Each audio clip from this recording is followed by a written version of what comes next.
تو پہلی روایت ہے جسے بیان کرنا درست نہیں ہے، دائی کے قبرستان سے گزرنے پر مردوں سے 40 روز تک عذاب معاف ہو جاتا ہے۔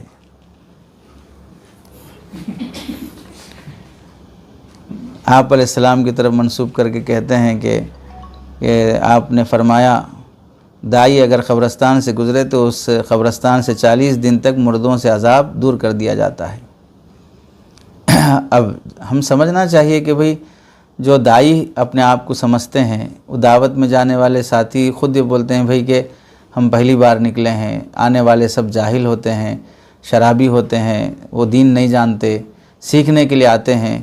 تو ایسی نیت سے آئے ہوئے اس درجے کے لوگ اگر قبرستان سے گزریں تو عذاب معاف ہو جائے، تو کوئی اپنے آپ کو ابدال سمجھ رہے، خطب سمجھ رہے، یعنی ولی کامل سمجھ رہے۔ ایک طرف تو بول رہے ہیں بھئی آنے والے سب جاہل ہوتے، بیچارے دین سیکھنے کی نیت سے آتے، ان کو قرآن نہیں آتا، کلمہ نہیں آتا۔ دوسری طرف اتنی فضیلت بھی بول رہے ہیں کہ بھئی گزر جائیں تو عذاب معاف ہو جائے۔ تو یہی اصل ہوتا ہے کہ جو چیز ثابت ہوتی ہے اس میں تعارض اور ٹکراؤ نہیں ہوتا۔ قرآن کی آیات اور مطالب میں ٹکراؤ نہیں ہے، آپ علیہ السلام کی احادیث صحیحہ میں ٹکراؤ نہیں ہے۔ ٹکراؤ نظر آتا ہے تو کم علمی کی وجہ سے آتا ہے کہ ہم سمجھ نہیں سکے تعارض۔ تو جو باتیں ان مقدس شخصیات سے ثابت نہیں ہوتی ہیں ان میں ٹکراؤ رہتا۔ آدمی ایک بات پہلے کرتا، بعد میں دوسری بات کرتا، اس کو خود یاد نہیں رہتا کہ پہلے کیا بولا، اب کیا بول رہا ہوں۔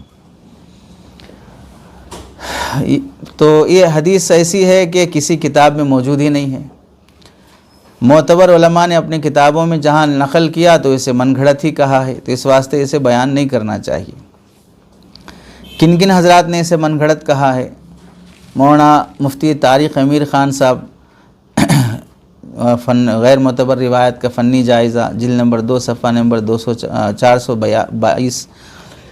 نوادر الفقہ شیخ یونس صاحب جونپوری رحمۃ اللہ علیہ، سہارنپور مظاہر العلوم کے شیخ الحدیث جو گزرے ہیں، انہوں نے بھی نوادر الفقہ صفحہ نمبر 134 پر، الموضوعات الکبیر صفحہ نمبر 24 میں اس کو من گھڑت کہا ہے، اس طرح کی بات کرنا۔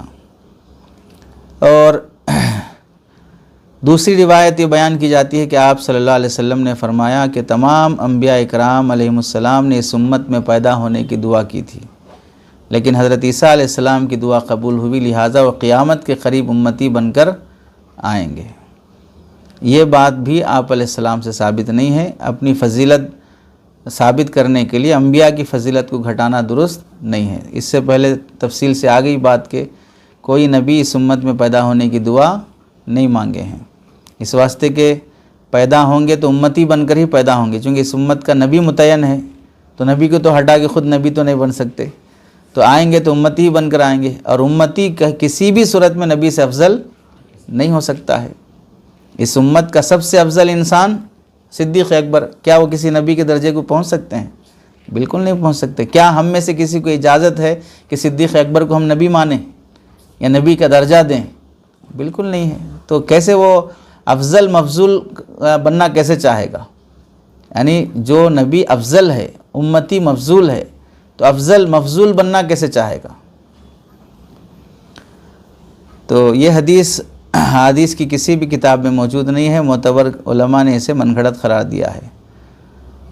اور اس سے پہلے آیا تھا کہ صرف حضرت موسیٰ علیہ السلام اس امت میں پیدا ہونے کی دعا کی تھی، لیکن وہ بھی ضعیف روایت تو یہ لکھ رہے ہیں، باقی اس میں تفصیل آئی کہ وہ بھی موضوع اور من گھڑت روایت ہے۔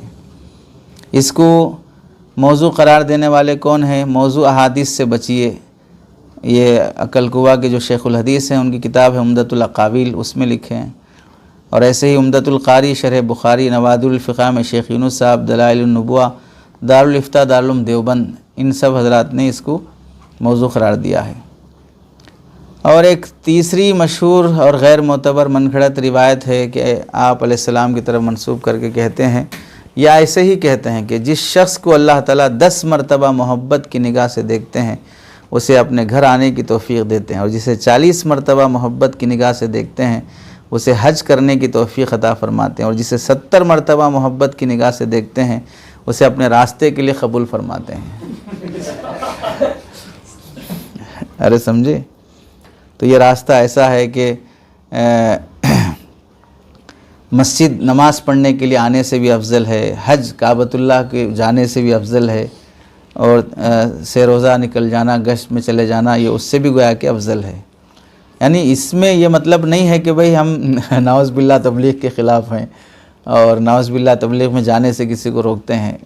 ہمارے لیے بہت بڑی توفیق کی بات یہ ہے کہ ہم سارے نصابات پورے کر کے آئے۔ ارے تعلیم کا بھی نصاب مکمل کیے الحمدللہ، تبلیغ کا بھی نصاب سال ہونا تھا وہ بھی مکمل کیے، تزکیے کا نصاب ہونا تھا الحمدللہ وہ بھی مکمل کیے۔ یہی تو جامعیت ہے کہ آدمی ہر چیز میں جو خیر ہے وہ دین پورا لینا چاہیے، تھوڑا تھوڑا لے کے کیا کرتے ہیں؟ تو ایسا نہیں کہ مخالفت میں بول رہے ہیں، مخالفت ہوتی تو اپنے پاس تبلیغ کا سلسلہ ہی نہیں رہتا، آپ حضرات کو بھیجتے ہی نہ جماعت میں، وہ ترتیب ہی نہیں بناتے۔ تو جو باتیں من گھڑت ہیں اسے منع کیا جا رہا ہے بولنے سے، تو یہ کسی کتاب میں ثابت نہیں ہے، اسے بیان کرنا درست نہیں ہے۔ اور چوتھی روایت، لیکن یہ تبلیغ کے ساتھ خاص نہیں ہے، یہ ایسے ہی لوگوں نے مشہور کر رکھا ہے، یا تبلیغ والوں کو بدنام کرنے کے لیے منسوب کر دیا تبلیغ کی طرف، کہ معانقے میں 3 بار گلے ملنا سنت ہے۔ ایسی کوئی حدیث ثابت نہیں ہے کہ جس میں 3 بار معانقہ ہی سنت ہو۔ معانقہ آنقہ یعانق باب مفعلت سے ہے، ایک بار آپس میں ایک دوسرے کی گردن ملنا بس کافی ہے، 3 بار ملنا اگر دیکھا جائے تو یہ سنت ہی نہیں ہونا چاہیے، 1 مرتبہ ہی سنت ہے، 3 مرتبہ نہ مصافہ سنت ہے، نہ 3 مرتبہ معانقہ سنت ہے۔ اور چوتھی روایت، یہ ظاہر سی بات ہے کہ جو جس شعبے والے ہیں وہی اس طرح کی بات کرتے ہیں، انجان لوگ ہی کرتے ہوں گے، یعنی جو لوگ بولتے ہیں نا کہ بھئی ہم کہاں بولتے، وہ عام لوگ بولتے، جو جاہل قسم کے لوگ تو ہم ان کو ہی بول رہے ہیں، جو بول رہے ہیں انہی کو بول رہے ہیں ہم، تو اس کی وجہ سے پوری جماعت بے قابو ہونے کی تو ضرورت نہیں ہے نا کہ ہماری طرف کیسے منسوب کیے، جو بول رہا ہے اس کی طرف منسوب کریں، آپ مطمئن رہیے آپ نہیں بول رہے ہیں۔ تو کہتے ہیں کہ نیک بندہ یعنی داعی کی قبر میں جب اسے داعی کا انتقال ہوتا ہے اور اسے قبر میں دفن کیا جاتا ہے تو پھر چونکہ وہ نیک ہوتا ہے، داعی ہوا تو ظاہر سی بات ہے نیک ہی ہوگا، لازم ملزوم تصور ہے۔ تو جب قبر میں دفن کیا جاتا ہے تو ایک حور اس سے ملنے کے لیے آئے گی اور اس کی گردن میں موتیوں کا ہار ہوگا، اور یہ قبر میں دونوں، یہ حور اور یہ داعی دونوں آپس میں کھیلیں گے، اور کھیل کود میں اس کا ہار ٹوٹ جائے گا، جو ہار کی موتیاں چننے میں مصروف رہے گا یہ داعی، اتنے میں قیامت قائم ہو جائے گی۔ یعنی قبر کے جو عالم برزخ ہے کیسے گزر گیا اسے پتہ بھی نہیں چلے گا، اللہ ایسی راحت کے ساتھ عالم برزخ اسے پار کرا دیں گے۔ کاش ایسی فضیلتیں ملتی، لیکن افسوس کہ نہیں ہے، کسی کتاب میں ثابت نہیں ہے، اس لیے بیان کرنا درست نہیں ہے۔ اور چھٹی روایت، یہ سب لوگوں میں مشہور ہے، یہ دعوت کے ساتھیوں کے ساتھ کوئی خاص نہیں ہے، ناخن کاٹنے کا مسنون طریقہ عام طور پر لوگوں میں مشہور ہے، یہ باتیں تو بعض کتابوں میں بھی لکھی ہوئی ہیں، اہل حق علماء کی کتابوں میں بھی لکھی ہوئی ہیں، بعض لوگ اس کے پرچے بنا کے بانٹتے بھی ہیں، دیواروں پہ لگاتے ہیں۔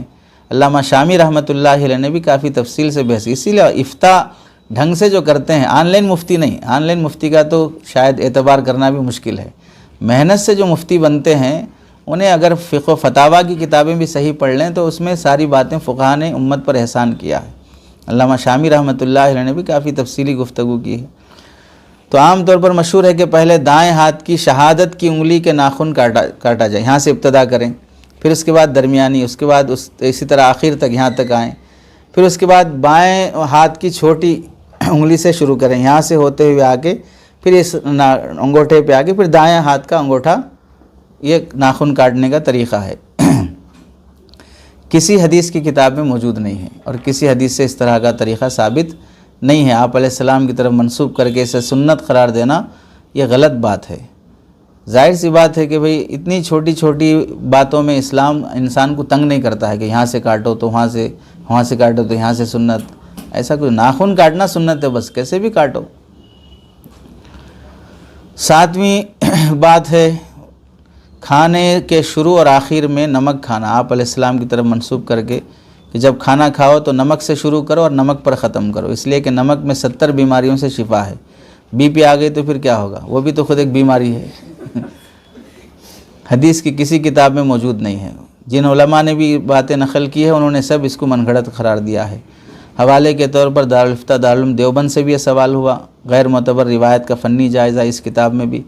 دارالفتہ جامعہ علوم اسلامیہ بنوری ٹاؤن سے بھی اس کا جواب طلب کیا گیا، موضوع احادیث سے بچیے۔ تنزیہ الشریعہ میں بھی ہے، العالی المصنوعہ علامہ عبدالحی لکھنوی کی ہے، امداد الفتاویٰ حضرت تھانوی کی ہے، ان سب میں اس کو سنت سے نفی کی گئی کہ سنت نہیں ہے۔ اور 8ویں روایت ہے، یہ تو ہمارے تبلیغی ساتھیوں سے ہی متعلق ہے کہ آپ علیہ السلام کی طرف منسوب کر کے کہتے ہوں یا ایسے ہی کہتے ہوں، جو شخص اللہ کے راستے میں نکلتا ہے تو اس کے گھر کی حفاظت کے لیے 500 فرشتے اللہ تعالیٰ معمور فرماتے ہیں۔ تو جب 40 دن کے نکلے تو اتنی فضیلت ہے، تو اب 1 سال کے لیے نکلے تو پھر 5000 فرشتے آنا چاہیے، اور پھر 8 سال کے لیے نکلے تو پھر کتنے ہزار فرشتے آنا چاہیے۔ تو یہ حدیث بھی ثابت نہیں ہے، اس واسطے کہ فضائل بیان کرنے والے آپ علیہ السلام ہیں۔ ہمیں سمجھنا چاہیے کہ فضیلت ہم میں سے کوئی اپنی طرف سے گھڑ کر فضیلت بیان نہیں کر سکتا، بیان کرنے والے آپ علیہ السلام ہیں۔ آپ علیہ السلام کے زمانے میں مروجہ دعوت تبلیغ نہیں تھی، جب یہ نہیں تھی تو فضیلت وہاں سے یہاں فٹ نہیں کی جا سکتی مروجہ عمل پر۔ فی نفسی موجودہ تبلیغی نظام بہت بہترین ہے، اس میں جانا چاہیے اور جاتے بھی ہیں، کسی کو ہم منع نہیں کرتے اور کسی کو روکتے بھی نہیں ہیں، نہ اس کے بارے میں کبھی مذمت کرتے ہیں۔ تبلیغی جماعت سے متعلق کبھی مذمت نہیں کیے، جو باتیں بولی جا رہی ہیں اس کے متعلق گفتگو کی جا رہی ہے، اور ان باتوں پر تبصرہ کرنا علماء کا کام ہے، صحیح غلط کا فیصلہ کرنا علماء کا کام ہے۔ تو کسی حدیث کی کتاب میں موجود نہیں ہے، اس واسطے اسے بیان کرنا درست نہیں ہے۔ اور یہ بات بھی مشہور کر رکھی ہے ساتھیوں نے کہ آپ علیہ السلام کی طرف منسوب کر کے کہ جو عورت نیک ہو اور دینی کاموں میں اپنے خاوند کی مددگار ہو، ایسی عورت اپنے خاوند سے 500 سال پہلے جنت میں جائے گی۔ تو 500 سال شوہر باہر کھڑا رہے گا؟ کیا مطلب؟ جب وہ نیک کاموں میں معاون ہے تو وہ بھی نیک بن گیا ہے تو وہ بھی تو اسے بھی تو جانا چاہیے جنت میں۔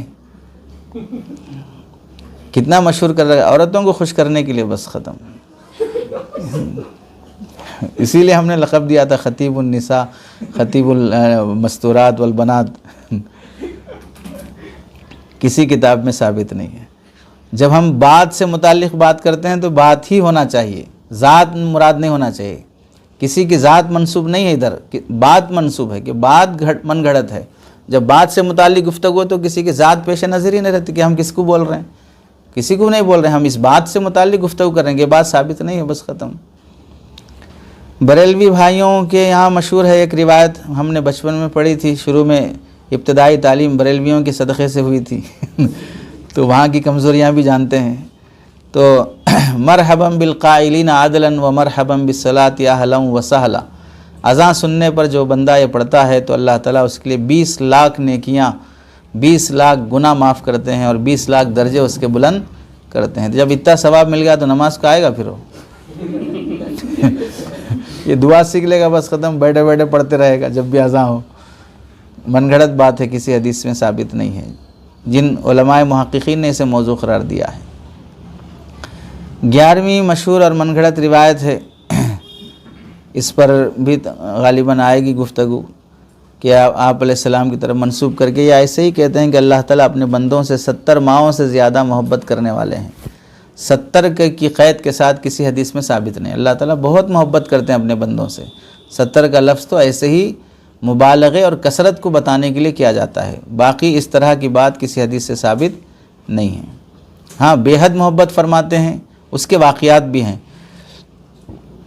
صحیح بخاری میں بھی روایت ہے کہ آپ صلی اللہ علیہ وسلم نے ایک موقع پر مروی ہے کہ کچھ قیدی لائے گئے، قیدیوں میں سے ایک عورت کسی کو تلاش کر رہی تھی، اچانک اسے قیدیوں میں ایک بچہ مل گیا، تو اس نے اس بچے کو چمٹا لیا اور اسے اٹھا کر دودھ پلایا۔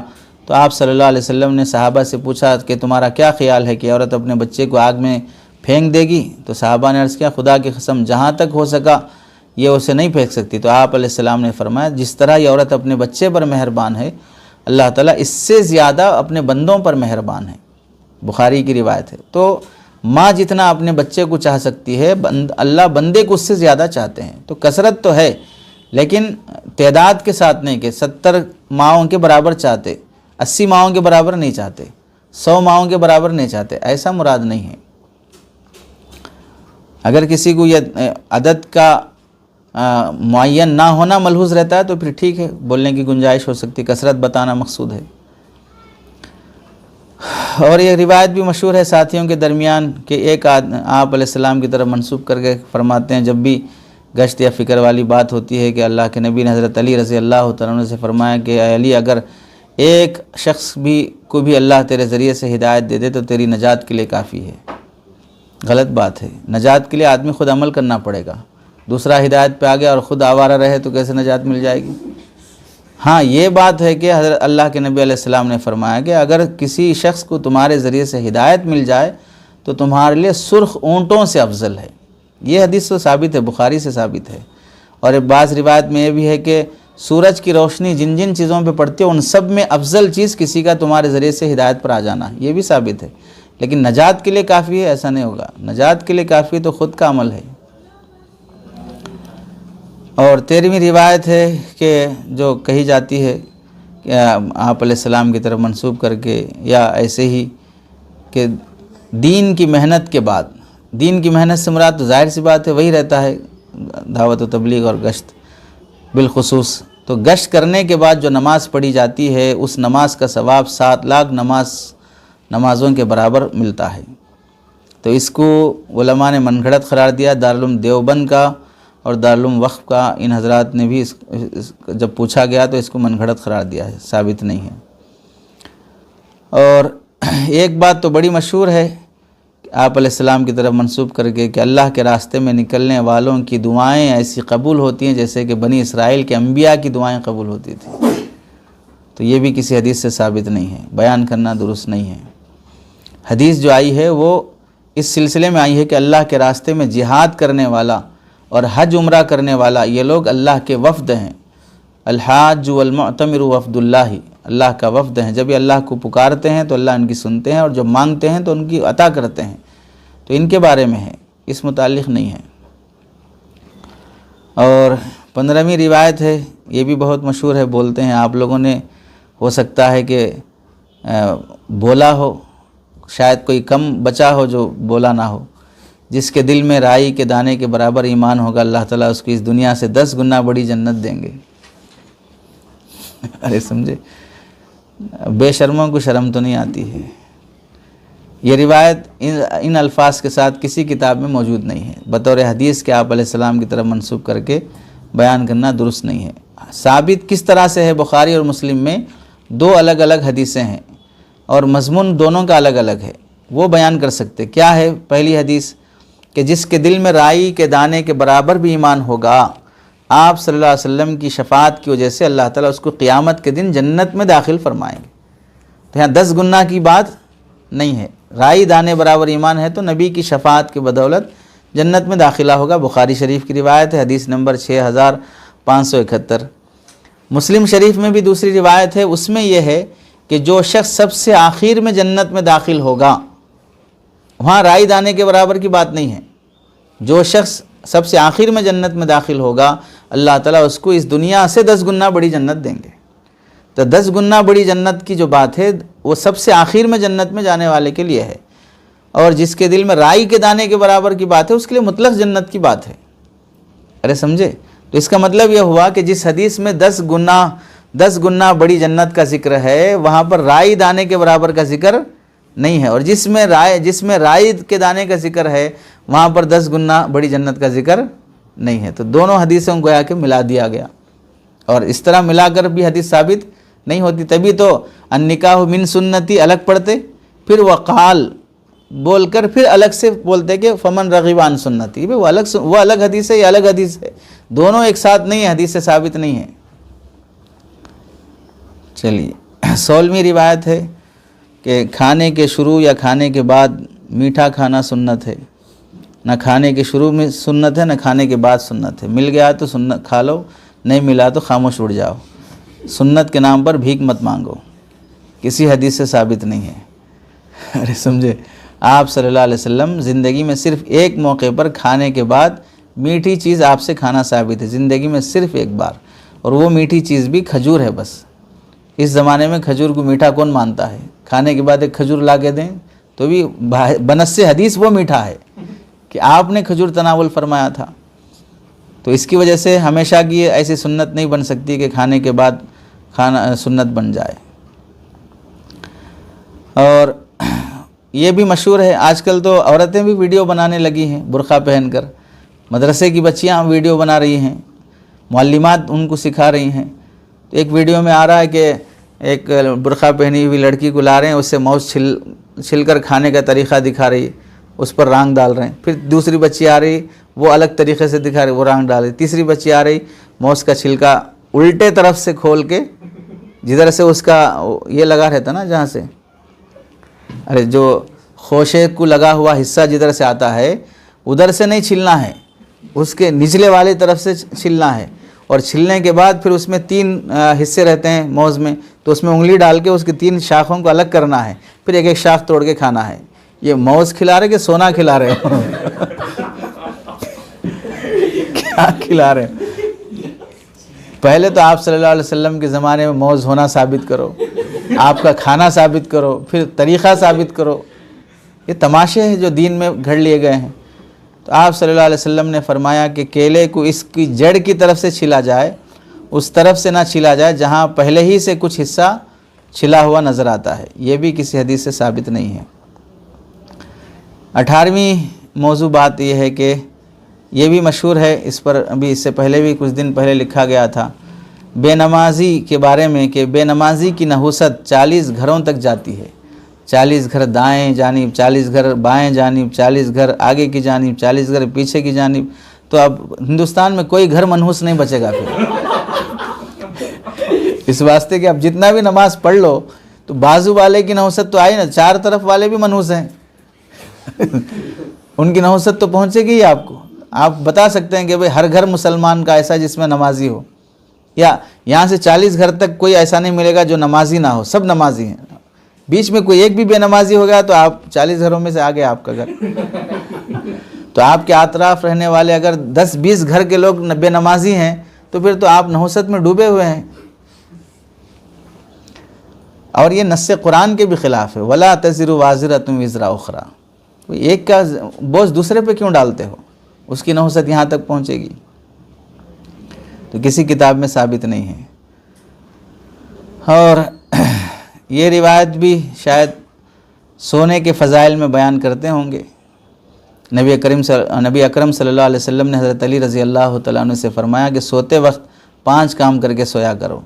نمبر 1، 4000 صدقہ کر کے، 4000 دینار درہم برحال جو بھی ہے صدقہ کر کے۔ نمبر 2، 1 قرآن پاک پڑھ کے۔ نمبر 3، جنت کی قیمت ادا کر کے۔ نمبر 4، 2 لڑنے والوں میں صلح کروا کے۔ نمبر 5، 1 حج کر کے۔ سوتے وقت 1 حج کر کے سویا کرو۔ یعنی یہ 5 کام کر کے سویا کرو۔ حضرت علی رضی اللہ تعالیٰ نے فرمایا کہ یہ کام اتنے تھوڑے وقت میں کون کر سکتا ہے؟ تو آپ صلی اللہ علیہ وسلم نے فرمایا 4 مرتبہ سورہ فاتحہ پڑھنا ثواب میں 4000 دینار صدقہ کرنے کے برابر ہے۔ نمبر 2، 3 قل پڑھنا ثواب میں 1 قرآن پڑھنے کے برابر ہے۔ یہ تو ثابت ہے من جملہ دوسری احادیث سے۔ نمبر 3 مرتبہ درود شریف پڑھنا ثواب میں جنت کی قیمت ادا کرنے کے برابر ہے۔ نمبر 4، 10 مرتبہ استغفار پڑھنا ثواب میں 2 لڑنے والوں میں صلح کرانے کے برابر ثواب ہے۔ نمبر 5، 4 مرتبہ تیسرا کلمہ پڑھنا ثواب میں 1 حج کرنے کے برابر ہے۔ یہ حدیث کسی کتاب میں موجود نہیں ہے۔ حدیث ہی موجود نہیں ہے تو پھر یہ ثواب، یہ فضیلتیں کہاں سے ہوں گی؟ یہ پڑھ کے سونا الگ بات ہے کہ بھئی اذکار اورات پڑھ کے سویا کرو، قرآن پڑھ کے سویا کرو، 10 آیتیں کم از کم پڑھ کے سو، کوئی مسئلہ نہیں ہے۔ لیکن یہ بات اس طریقے سے آپ علیہ السلام سے ثابت ہو، اس کے لیے سند کی ضرورت پڑتی ہے۔ فضیلت ظاہر سی بات ہے، کوئی پروفٹ تو نہیں ہے کہ دکاندار اٹھا کے دے دے، کوئی کمپنی، کوئی فیکٹری والا اٹھا کے دے دے، وہ تو آپ سے ثابت ہوگی جو بھی ہوگی آپ علیہ السلام سے۔ تو مروجہ موضوع احادیث کا علمی جائزہ اور غیر معتبر روایت کا فنی جائزہ، ان حضرات نے اس کو من گھڑت قرار دیا ہے۔ اور ایک روایت آخری جو 20 روایت میں سے ہے کہ مومن مسجد میں ایسا ہے جیسا مچھلی پانی میں، اور منافق مسجد میں ایسا ہے جیسے پرندہ پجرے میں۔ تو یہ مسجد میں ساتھیوں کو بٹھانے کے لیے شاید بولتے ہوں گے یا ایسے ہی بیان کرتے ہوں گے مسجد کی فضائل میں۔ یہ بھی کسی کتاب سے ثابت نہیں ہے، علماء نے اس کو امام مالک رحمۃ اللہ علیہ کا قول کہا ہے، اس لیے اس کو حدیث کر کے بیان کرنا درست نہیں ہے۔ حاصل یہ کہ یہ باتیں آپ علیہ السلام کی طرف منسوب نہیں کرنا چاہیے۔ اس کے علاوہ ضمنی طور پر اس کا فرق بعض علماء نے لکھا ہے کہ کھانے سے پہلے کی جو دعا ہے بسم اللہ وعلی برکت اللہ، اس میں بسم اللہ کے بعد علی کسی حدیث سے بھی ثابت نہیں ہے، بلکہ حدیث کی ساری کتابوں میں بسم اللہ و برکت اللہ ہے، بسم اللہ و برکت اللہ۔ حضرت شیخ الحدیث صدر مفتی حضرت مفتی سعید صاحب پالنپوری رحمۃ اللہ علیہ نے بھی اس کو تحفۃ العلمائی میں نقل کیا ہے، کنز الایمال اور شعب الایمان وغیرہ کے حوالے سے، اور سنن و آداب ڈھابیل سے جو چھپی ہے اس میں بھی اس کا تذکرہ ہے۔ بسم اللہ وعلی برکت اللہ صحیح اس واسطے نہیں ہے کہ اس کے متعلق یہ دعا 3 معتبر کتابوں میں ہے، لیکن کیوں صحیح نہیں ہے اس کا بہتر جواب تفسیر مظہری، حسن حسین اور صلاح المؤمن ان سب کے حوالے سے لکھا ہے ان حضرات نے کہ علی کہیں پر بھی ثابت نہیں ہے۔ ان حضرات نے جو بھی لکھا ہے، تفسیر مظہری میں بھی یہ دعا ہے، مستدرک حاکم کے حوالے سے لکھا ہے، اور حسن حسین جو کتاب ہے دعاؤں کی اس میں بھی یہ کتاب ہے، اس میں مستدرک حاکم کا حوالہ ہے۔ صلاح المؤمن دعا مومن کا ہتھیار ہے، اس میں بھی مستدرک حاکم کے حوالہ ہے، لیکن مستدرک حاکم میں جو دعا ہے وہ علی کے بغیر ہے، اور ان سب حضرات نے اسی کا حوالہ دیا لیکن علی کے ساتھ لکھا ہے، اور غیر معتبر روایت کا فنی جائزہ ان صاحب نے بھی اس پر تبصرہ کیا ہے۔ کھانے کے بعد کی جو دعا ہے الحمدللہ الذی اطعمنا وسقانا وجعلنا من المسلمین، اس میں وجعلنا کے بعد من کسی بھی حدیث سے ثابت نہیں ہے، بلکہ ساری معتبر کتابوں میں من کے بغیر ہے، الحمدللہ الذی اطعمنا وسقانا وجعلنا مسلمین، تو من کے ساتھ نہیں پڑھنا چاہیے۔ تو خیر حوالوں کے ساتھ یہ باتیں موجود ہیں تو انہیں بیان کرنے سے احتیاط کرنی چاہیے، جو باتیں دین میں ثابت ہیں وہی بیان کرنا چاہیے، ہم اسی کے مکلف ہیں، چونکہ بیٹھے ہی ہیں کیا واسطے؟ دین کی بات کرنے واسطے بیٹھے ہیں، تو دین کی بات دین میں جو ہے وہ بولنا، جو نہیں ہے وہ کیوں بول رہے ہو؟ تو اضافے کی تو اجازت نہیں ہے۔ اللہ ہم سب کی حفاظت فرمائے۔